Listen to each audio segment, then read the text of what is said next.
Hello, good morning. अब देखिए, आज हम लोग फिर स्टार्ट करेंगे कॉर्पोरेट टैक्सेशन, जो इनकम सिम 3 वाले के लिए है। इनकम सिम 3 वाले के लिए है कॉर्पोरेट टैक्स।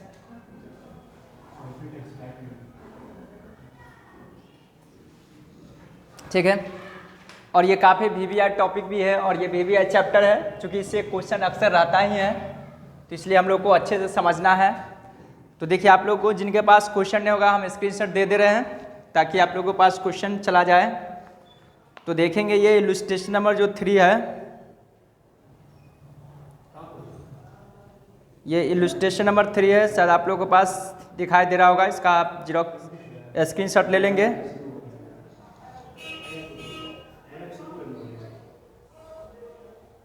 ठीक है, तो आप देखिए यहाँ क्वेश्चन क्या कहता है। कहता है from the following information compute tax payable by an Indian company for the assessment year 2019-20। यानी कि कोई इंडियन कंपनी है, उसका टैक्स का कंप्यूटेशन करनी है और आपको टैक्स लायबिलिटी निकाल के बताना है।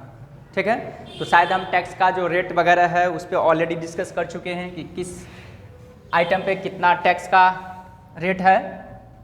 एक बार और मैं डेडिकेट कर दे रहा हूँ। मैंने बताया था कोई इंडियन कंपनी है, उस पर टैक्स लगता है 25% से। अगर कोई इंडियन कंपनी फॉरेन कंपनी से डिविडेंड रिसीव करती है तो उस पर टैक्स लगती है 15% से। ठीक है, अगर कोई डिम्ड इनकम है तो उस पर टैक्सेशन का रेट है 60% है। लॉन्ग टर्म यदि कैपिटल गेन है तो 20%, शॉर्ट टर्म कैपिटल गेन है तो उस पर लग जाता है 15% से टैक्सेशन लगती है।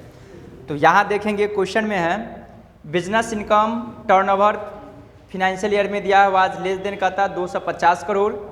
Dividend receive from specified foreign company से 5 लाख है। इनकम फ्रॉम अदर सोर्स से 1 लाख है। ठीक है, तो हम लोग टैक्स लायबिलिटीज का कंप्यूटेशन करेंगे।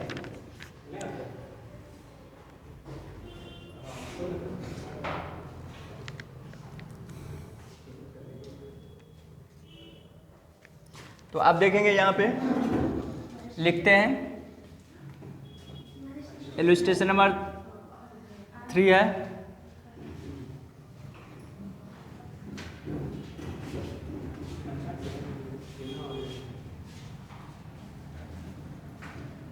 यहाँ पे मैं लिखूंगा computation of tax liabilities.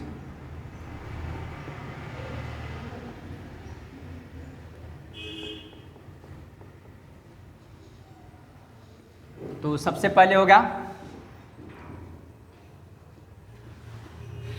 Tax on business, या सीधे अमाउंट लिख दे रहा हूं। टैक्स ऑन, देखिए एक आइटम है आपको 5 लाख है और अदर सोर्स का आइटम है 1 लाख, तो 6 लाख हो जाएगा। तो 6 lakh eight the rate of 25% से होगा।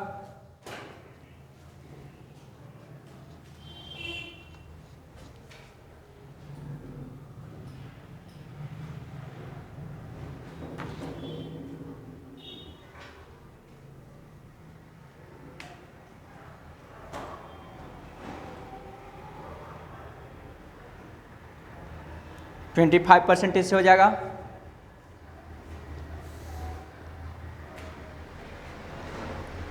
तो 25% से यदि 6 लाख पे लगाइएगा तो कितना होगा?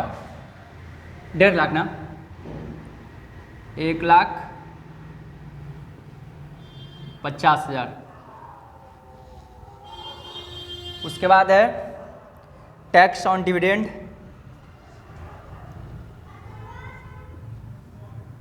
टैक्स ऑन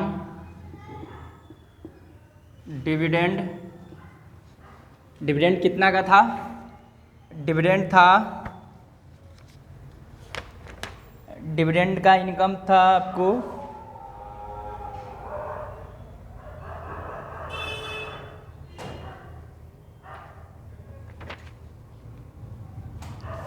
सॉरी यहाँ पे 21 लाख था, 20 लाख और 1 लाख 21,000 है, ठीक ना।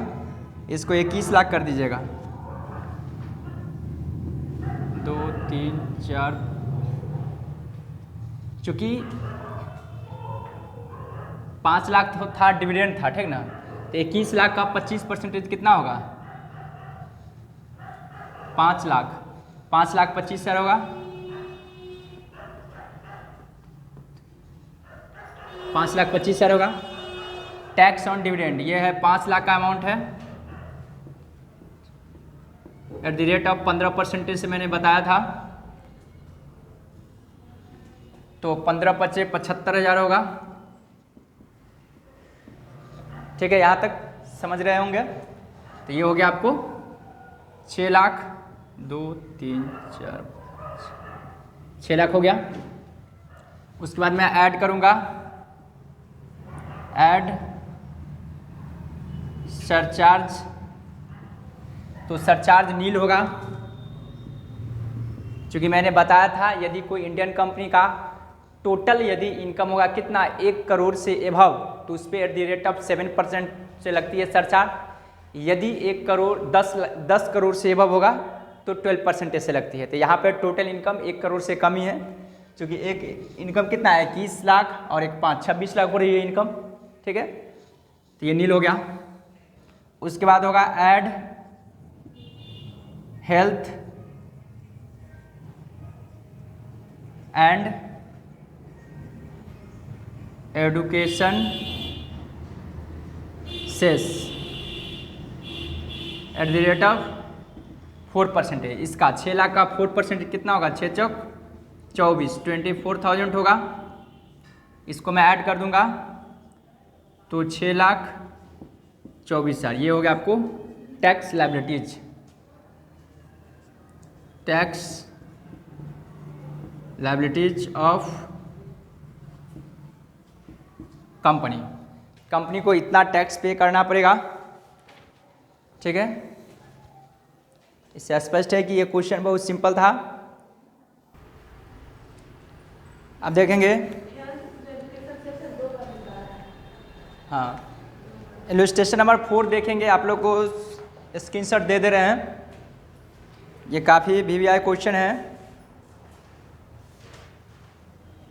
देखिए, ये इलस्ट्रेशन नंबर 4 है, शायद आप लोग देख पा रहे होंगे। इलस्ट्रेशन नंबर 4 है, इतना बड़ा क्वेश्चन है, यहाँ तक है, और कुछ आइटम इधर भी है। इसको आप लोग 2 पार्ट में स्क्रीनशॉट लेंगे। देखिए, यहाँ से यहाँ तक क्वेश्चन ये, ठीक है। शायद आप लोग के पास चला गया होगा, आई होप आप लोग के पास चला गया होगा स्क्रीनशॉट, इसलिए मैं अब आगे बढ़ रहा हूँ।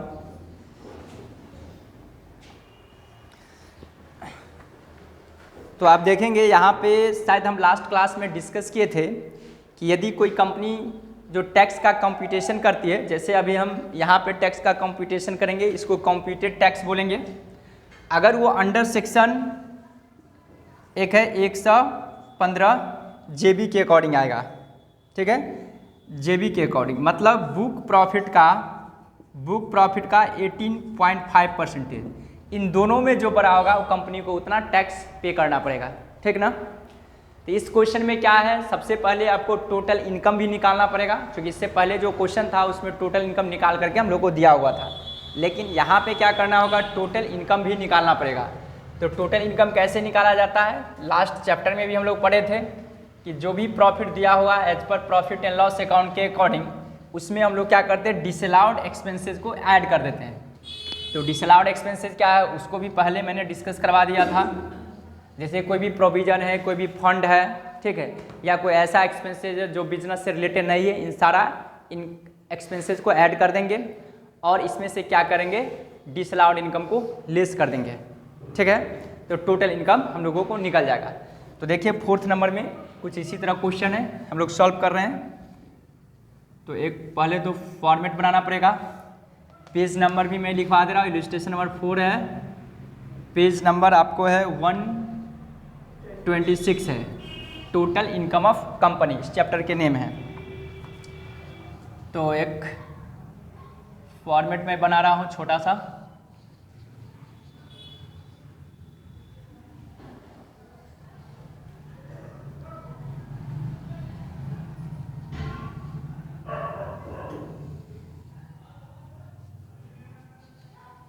यहाँ पे मैं लिखूंगा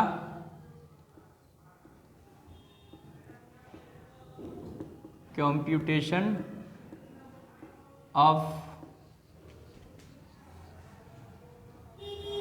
बिजनेस इनकम। बिजनेस इनकम हम इसलिए लिखवाए हैं कि कंपनी का कैसे कैपिटल गेन का भी इनकम हो सकता है, तो पहले बिजनेस का इनकम निकलेगा, उसके बाद ही तो टोटल इनकम निकलेगा ना। तो इसमें मेन है बिजनेस का इनकम।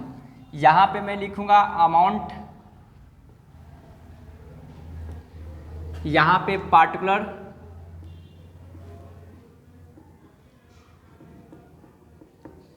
ठीक है। तो सबसे पहले नेट प्रॉफिट एज पर पीएल अकाउंट हम लोगों को लिखना पड़ेगा।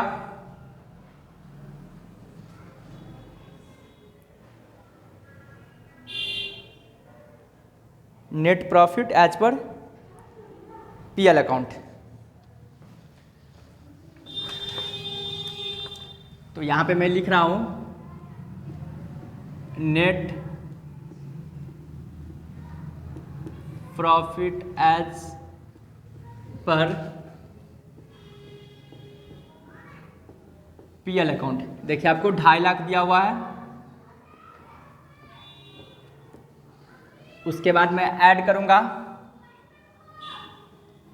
Add disallowed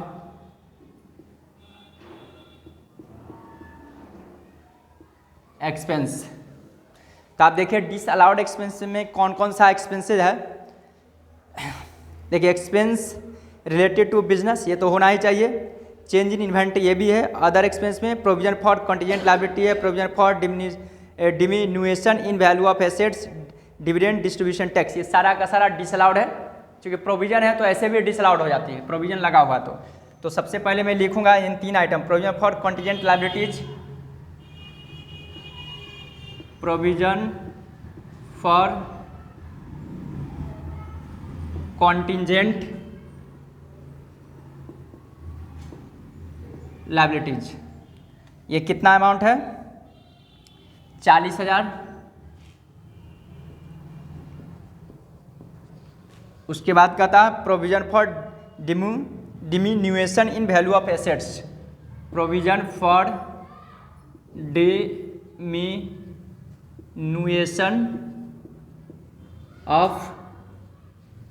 डिमिन्यूएशन in value of assets. इसका वैल्यू आपको गिवन है 50,000। क्लियर आ रहा है ना? राइटिंग ठीक है, कर बराबर होना चाहिए। क्लियर वहाँ से पढ़ पा रहे हैं आप? उसके बाद है dividend distribution tax, dividend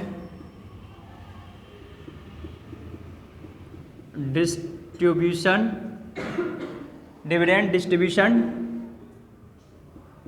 tax. ये आपको गिवन है 10,382। 10,382। उसके बाद देखेंगे और कौन सा आइटम है। देखिए लेस नीचे जो अप्रोप्रिएशन के आइटम है, transfer to general reserve, dividend paid to shareholder, ये 2 आइटम, ठीक है। ट्रांसफर टू जनरल रिजर्व, कोई भी रिजर्व भी होता है। ट्रांसफर टू जीआर का मतलब जनरल रिजर्व समझेंगे। ट्रांसफर टू जनरल रिजर्व आपको दिया हुआ 1,80,000। उसके बाद है आपको dividend paid to shareholder, dividend paid to shareholder. Shareholder को डिविडेंड दिया गया 49,618। 49,618। उसके बाद अब कोई ऐसा आइटम नहीं है। उसके बाद डिसअलाउड इनकम है तो उसको तो लेस करना पड़ेगा। तो मैं इसको पहले ऐड कर ले रहा हूँ। ऐड करके बताइए कितना होगा? 6 लाख होगा। ऐड करेंगे तो 6 लाख होगा। 2 3 4 5। अब इसमें से मैं लेस करूँगा disallowed income. Disallowed income बोलूँ तो वैसा इनकम जो बिजनेस से रिलेटेड नहीं है, जैसे डिफर्ड टैक्स है, ठीक ना। क्योंकि टैक्स जब डिसअलाउड है तो टैक्स से रिफंड हुआ वो भी तो डिसअलाउड होगी। तो यहाँ पे देखिए लिखा हुआ है डिफर्ड टैक्स आपको दिया हुआ है कितना? 1 लाख है। डिफर्ड क्या था? Deferred tax, deferred tax 1 lakh है। उसके बाद है जो अदर सोर्स का इनकम होता है, देखिए ऊपर लिखा अदर इनकम में लॉन्ग टर्म कैपिटल गेन है 1 लाख, ठीक है। लॉन्ग टर्म कैपिटल गेन क्योंकि बिजनेस का इनकम है नहीं, इसको मैं ऐड कर दिया। ऐड ने लेस करना है तो 2 लाख हो जाएगा ये, तो ये लेस होगा तो 4 लाख बचेगा। तो ये हो गया आपको business income.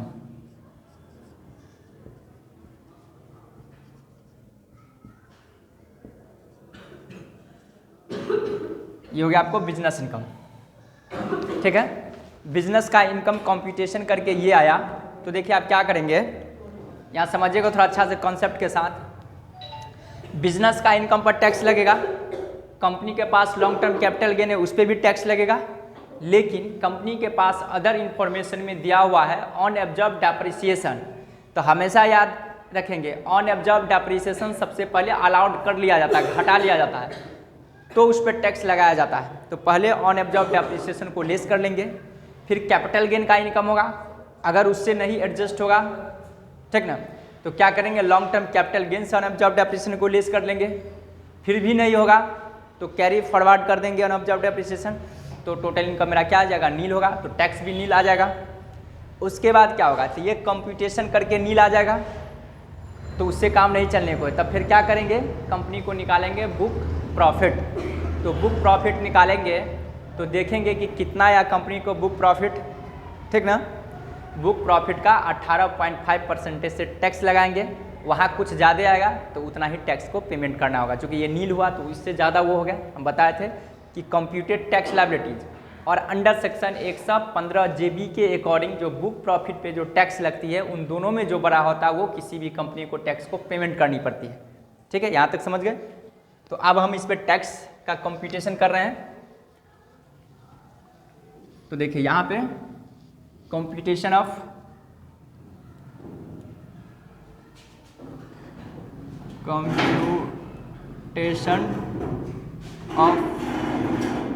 Tax liabilities.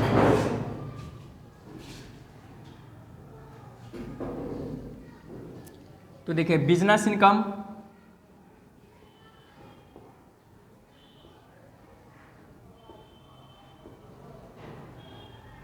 Business income कितना? 4 लाख है। इसमें से लेस क्या करेंगे? ऑन एब्जॉर्ब डेप्रिसिएशन, ठीक है। तो लेस करेंगे, लेस ऑन एब्जॉर्ब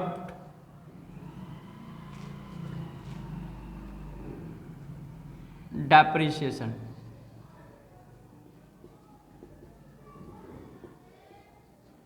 तो देखिए क्वेश्चन में गिवन है, अदर इंफॉर्मेशन में पढ़िए, balancing brought forward loss as पर बुक्स ऑफ अकाउंट 3 लाख। उसके बाद कहता है ब्रॉड फॉरवर्ड डेप्रिसिएशन एज पर बुक्स ऑफ अकाउंट है 2,80,000। Brought forward loss under the head capital gain, ये तो कैपिटल गेन से एडजस्ट होगा। Brought forward unabsorbed depreciation 4,50,000, ठीक ना। तो यहाँ 4,50,000 है, तो यहाँ तो 4 लाख ही इनकम है तो लेस 4 लाख ही कर सकते हैं मैक्सिमम। तो 4 लाख ये किए, तो ये आ गया नील, यानी कि बिजनेस इनकम नील। अब है long term capital gain, long term capital gain कितना था, 1 लाख था जो यहाँ पर ऐड किए थे, 2 3 4 5, इसमें से लेस करेंगे ऑन एब्जॉर्ब्ड डेप्रिसिएशन। तो कितना था बचा हुआ ऑन एब्जॉर्ब्ड डेप्रिसिएशन, शायद हम लोगों को बचा हुआ था 50,000 ही, क्योंकि 4.5 लाख तो कर चुके थे, क्या 4.5 लाख ना हम लोग कर चुके थे, 4 लाख किए थे ना, तो इसका मतलब 50,000 बच गया, 2 3 4। उसके बाद कैपिटल गेन का लॉस है, capital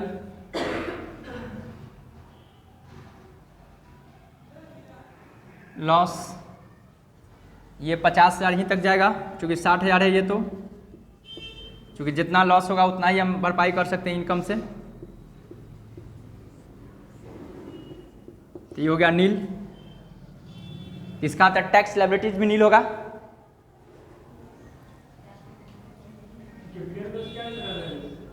long term capital loss हुआ, यहाँ लिख दीजिए लॉन्ग टर्म,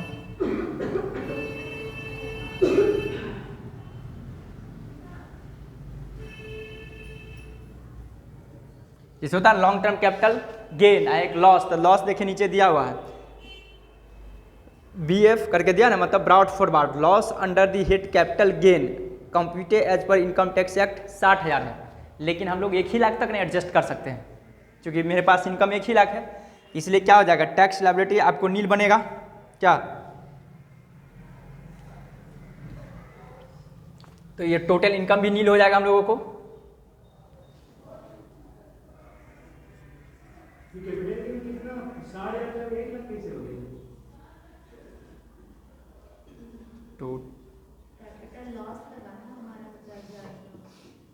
टोटल इनकम नील,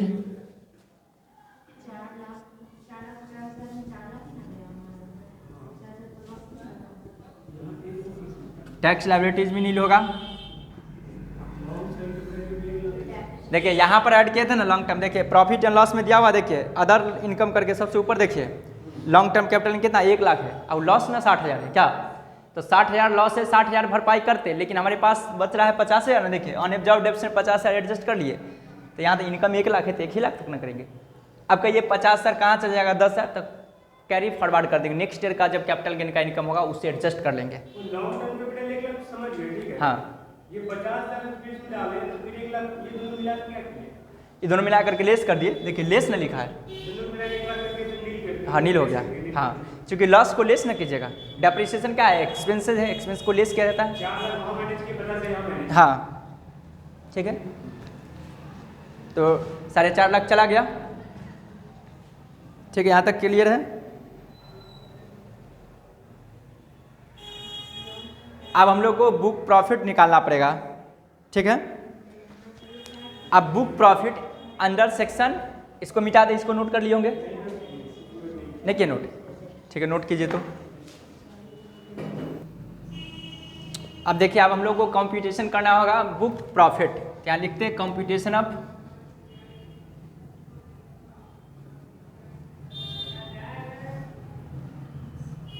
बुक प्रॉफिट। तो जैसे निकलता था प्रॉफिट उसी तरह सेम निकालेंगे, ठीक है, इसलिए हम आइटम को रहने दिए, आप लोग फिर से लिखिएगा। अब क्या होगा, डिसअलाउड एक्सपेंस को लेस करेंगे, तो डिफर्ड टैक्स 1 लाख है, ये तो लेस होगा ही।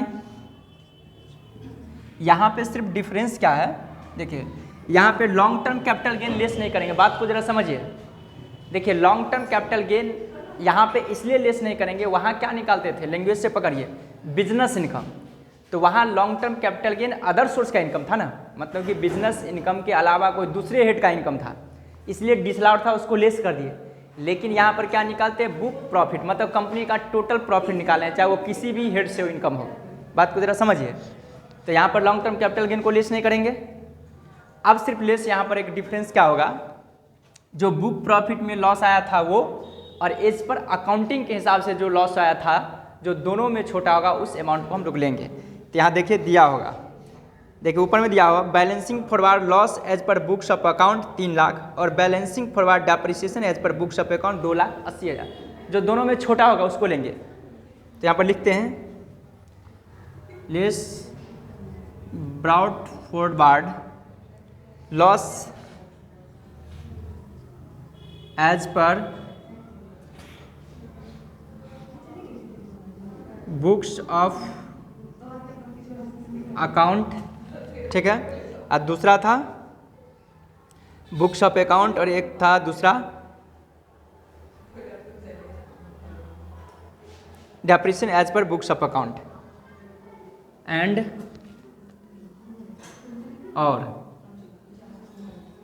Depreciation brought forward depreciation as पर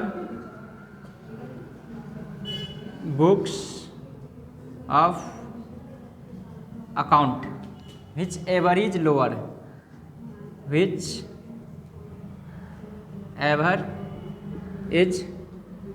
एवर विल बी लोअर। इन दोनों में छोटा कौन? एक 3 लाख एक 2,80 है, तो 2,80 लेना पड़ेगा, तो 2,80,000। तो 2,80 जोड़ेंगे तो 3,80,000 हुआ। कितना हो जाएगा ये? 2,20,000 आ गया आपको बुक प्रॉफिट।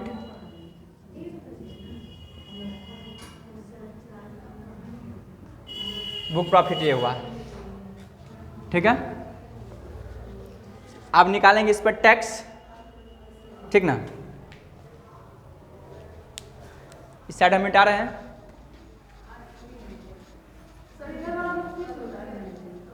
हाँ, तो इसको फिर से लिखना पड़ेगा। अब निकालेंगे tax liabilities. Tax liability on book profit. तो देखिए कितना था? 2,20,000 का कितना था? 18.5%। निकालिए तो 2,20,000 के 18.5% कितना होगा? 2,20,000 का 18.5% कितना हुआ? 40,700। उसके बाद ऐड होगा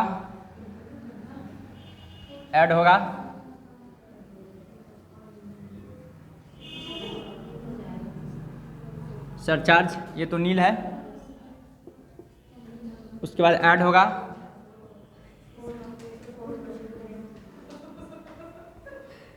health and education cess at the rate of 4%। तो 40,700 का निकालिए 4%, कितना होगा? कितना? 1,628।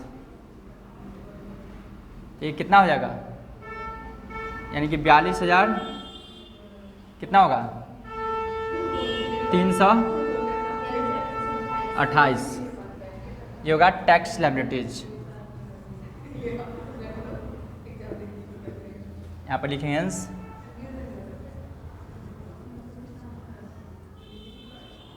hence company will be pay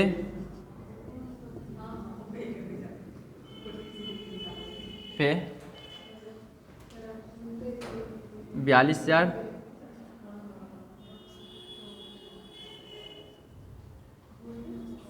company को इतना टैक्स पेमेंट करना पड़ेगा। क्योंकि वहाँ पे नील था, यहाँ पर इतना आया, तो उन दोनों में जो बड़ा है कंपनी को वो टैक्सेशन पेमेंट करना पड़ेगा। तो ठीक है, आज